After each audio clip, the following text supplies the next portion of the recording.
Imagine waking up one morning in the 1500s, except your phone, your gun, your tank, everything modern is right there with you.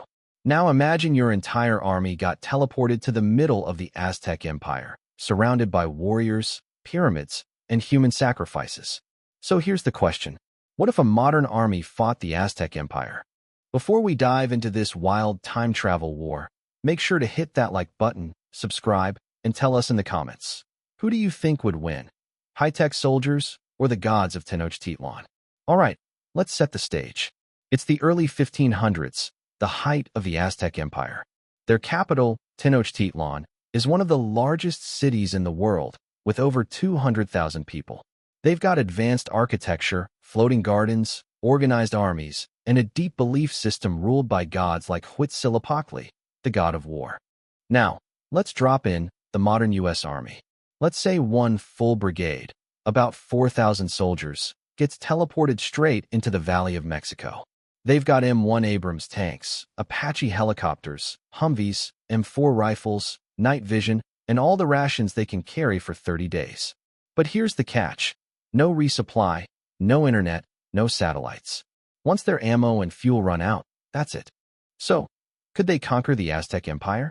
Or would the Aztecs outlast them using numbers, tactics, and pure survival instincts? The first thing that would happen is shock. The Aztecs have never seen metal birds or thundersticks. When they see an Apache helicopter hovering above Tenochtitlan, they might think the gods have arrived. Drums stop. People stare. Priests scream that it's a sign from the heavens. Meanwhile, the soldiers are panicking too. GPS isn't working.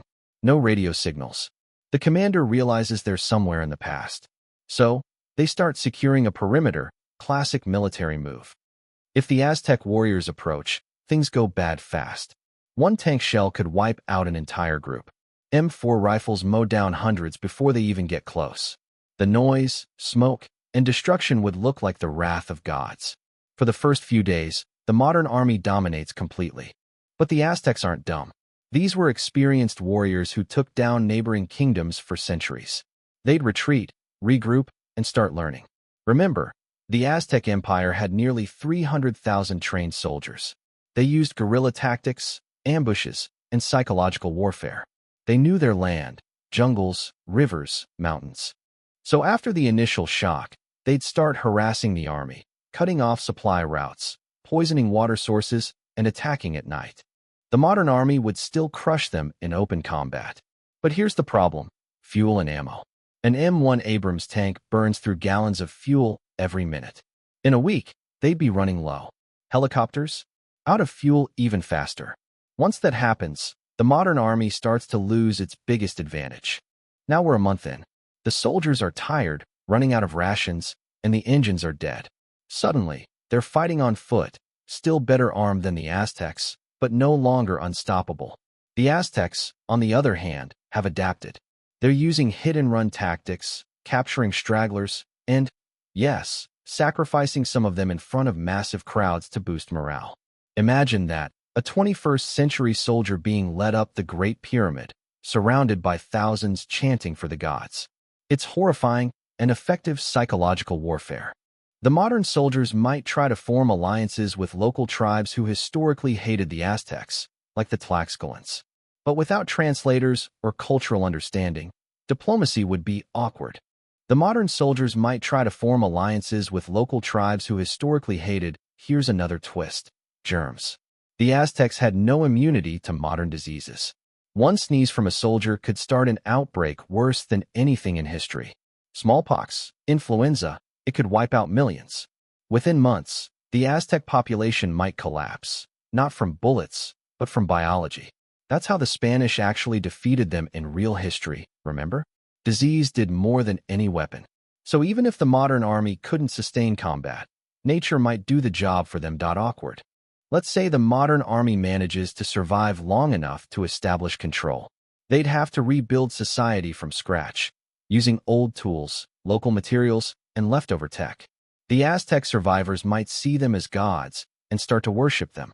The commander could literally become the new emperor. But soon, without electricity or fuel, their technology becomes useless metal. The real question becomes, Can they teach the Aztecs modern knowledge, agriculture, medicine, sanitation, and build a new civilization? If they do, history takes a crazy turn. The Aztec military hybrid society could become an early superpower, centuries ahead of Europe. So who wins? In pure combat, the modern army wins easily. For a few weeks, it's a massacre, a godlike display of firepower.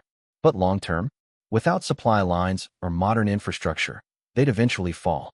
The Aztecs would outlast them through numbers, adaptation, and environment. However, the real victory wouldn't be military, it would be cultural. The two sides might merge, technology and tradition blending into something the world has never seen.